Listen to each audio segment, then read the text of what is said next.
What has your pet accidentally conditioned you to do? AskReddit Reddit stories.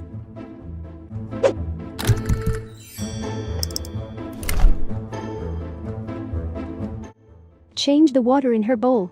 It can be all the way to the top, and she'll stand there staring at it until I take the bowl, dump it, and refill it with fresh water. My dog is a water connoisseur now. He will leave full bowls untouched and look at me for cold water from the water filter with an ice whiskey ball in it. It started with bottled water when we lived in an area where the city water wasn't great. Then he became a bottled water snob. He likes Evian. Won't touch Volvic. City water is better where we are now, so we refill the Evian bottles with cold tap water. He's fine so long as he sees the bottle. I got way more stories with this dog. Sleep with my legs a cat length apart. She likes to sleep in between them. Same here.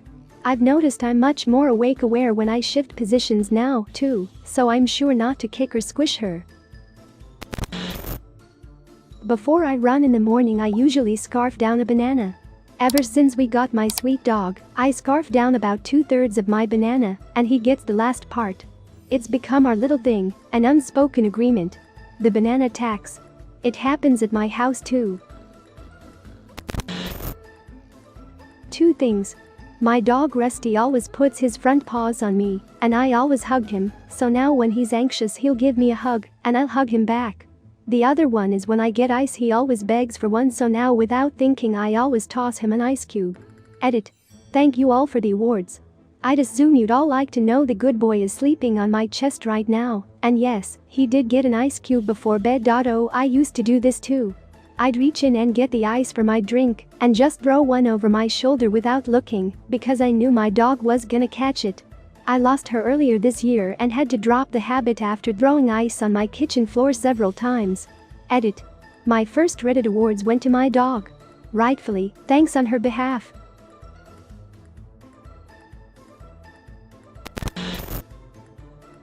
Calm down when I start to lose my temper or get frustrated.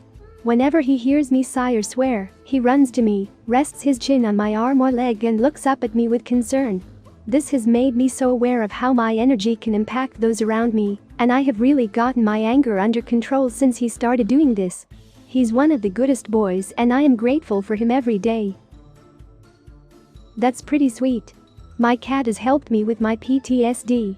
We had an armed home invasion a handful of years ago where they busted the door in, and so whenever I hear loud banging or noises in the house that I don't recognize, then it can make me go into a full-on panic. Knowing my cat can hear way better than I can and will always go to the door if she hears someone outside of it, I've started looking at my cat to see if she is concerned about the sounds before my anxiety is ramped up too badly. My girlfriend's older cat makes me pick her up to drink running tap water from her bathroom sink. I also gotta pick her up to get on the dryer to eat, even though she can easily make the jump. My cat often does this. His food is in his cat tree so the dog can't get to it. And sometimes he'll stare at me and the tree and meow loudly till I lift him. Other times he just jumps up and eats. My cat has trained my So to do this. She used to hop up on our laps when we called, but now she just meows expectantly to be picked up because she likes it better. I have a cat that plays fetch very insistently. She brings me her toy mouse, and if I don't throw it for her, she sits on my laptop keyboard. Of course, this all started when I would throw the mouse to keep her from sitting on my laptop. My cat does that too. He broke the feather part off his string toy, and he'll drop it on my face while I sleep if he wants to play LOL. My partner always goes to bed before me, and occasionally when I get in bed there's a cat toy laying by him cause the cat brought it to him after he fell asleep. It's super cute. I've been brought toys while I'm sleeping, too, but I'm a lighter sleeper than him, so I wake up to the cat either rolling around on his back kicking the toy in the air, or pawing at my arm or face, and then staring between the toy and me. Quick edit. He brings the toy for fetch as well. Watching him play fetch is the cutest thing ever.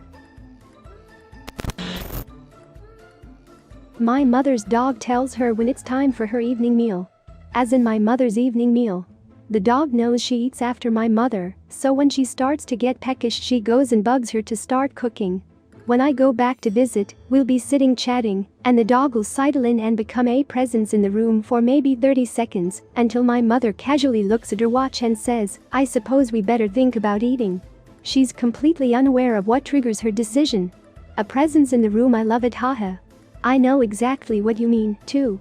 Dogs have a way of sort of just conspicuously hanging around to get some attention. Loitering, if you will. With intent, no less. Loitering with intent totally describes something I never put words to before. This wasn't accidental. I have a kitten, about 5 months old. Every morning, I wake up and feeding him is one of the first things I do. In the first couple months, in his little brain, he learned that me waking up equals food. About a month ago, he started waking me up. Looking to expedite the process. Jumping on me, meowing loudly, running across the bed, whatever gets me out of bed. I usually wake up around 6 a.m. for work. I guess that was too late for breakfast, as over the course of about a week this kitten would wake me up about 15 to 20 minutes earlier every day. This started on a Sunday, and it wasn't until Friday that I was woken up and realized it was 4:30 a.m. It was then that I realized I've been outsmarted by a kitten, and I was being conditioned to feed him in the middle of the night. Now if he wakes me up early, he gets locked out of the room until I'm ready to get out of bed. He doesn't wake me up anymore.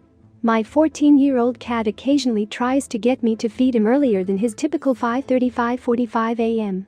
Luckily he won't wake me up before 5, and half the time I wake up that early anyway, but I will straight up walk past him and his food bowl to go to the bathroom, then go back to bed.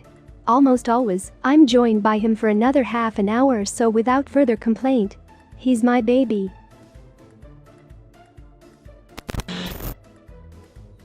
One of my dogs has several barks. A play bark and a squirrel bark and other dog things that are normal dog barks. He also had what we call his emergency bark. The emergency bark is what he does when he thinks there is serious danger. It is extremely loud and makes us jump every time. He usually reserves it for things like the time I fell down the stairs and he barked for my husband to help, or when someone is in our front yard, or when he cornered a possum in the backyard. However, since my husband started working from home, this dog barks his emergency bark at my husband if he tries working past 4 p.m. My husband now has learned to stop working at about 3:50 every day to avoid that jarring sound.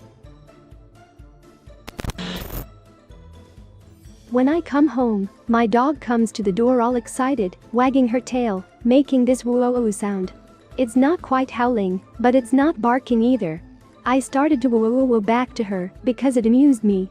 But now if I don't, the sound she makes will turn into barking, which is very noisy and unpleasant.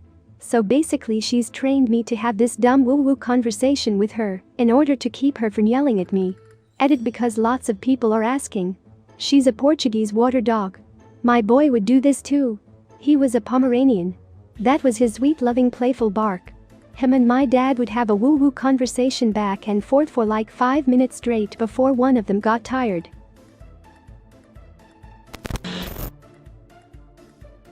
My husky does this sneezing thing when she's anxious and I imitate her every time she does it. Usually causes follow-up sneezes. I also know right when she's about to groan when she's anxious, annoyed, and if I make the noise before she does she won't do it. That's so funny. Oh. Dogs are the darndest. I know what you mean. My dog makes this face right when he's about to bark for attention or treats. It's different than the intruder bark.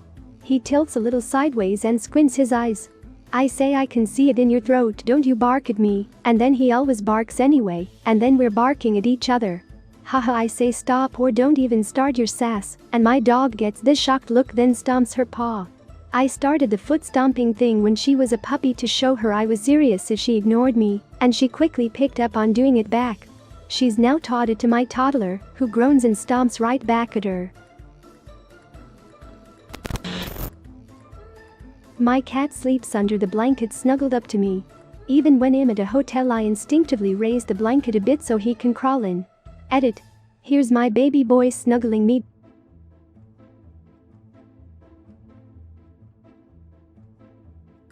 One of my cats like to climb under the covers, but only when he's feeling cold. Most of the time it's nice, but sometimes he doesn't ask until after I'm asleep or just drifting off, and he asks by poking at me under the blanket, so I'm suddenly jolted awake by his pokey claws. One of my cats like to climb under the covers, but only when he's feeling cold. Most of the time it's nice, but sometimes he doesn't ask until after I'm asleep or just drifting off, and he asks by poking at me under the blanket, so I'm suddenly jolted awake by his pokey claws. My cat snuggles too, but only on top of the blanket.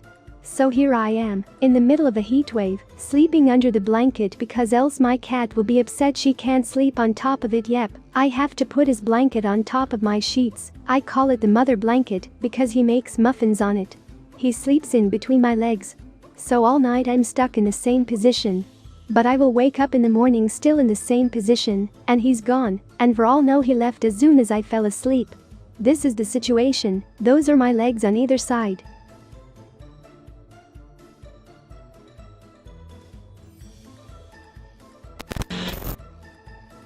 I seem to have inherited a turtle, a red-eared slider.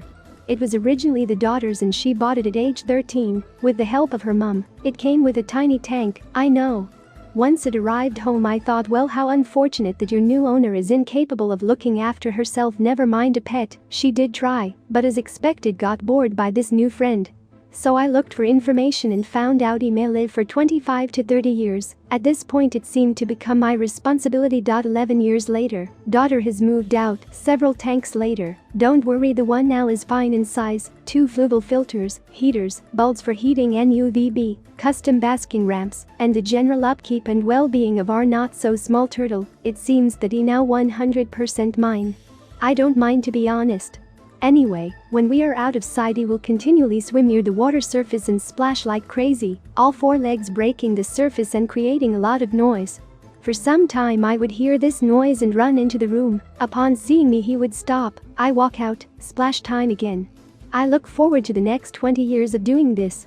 Sometimes we take him out the tank, he seems fine, not terrified or skittish, but quite happy to explore. I never know if this splashing is him asking, hey, come on, get me out of here, I need a change of scenery.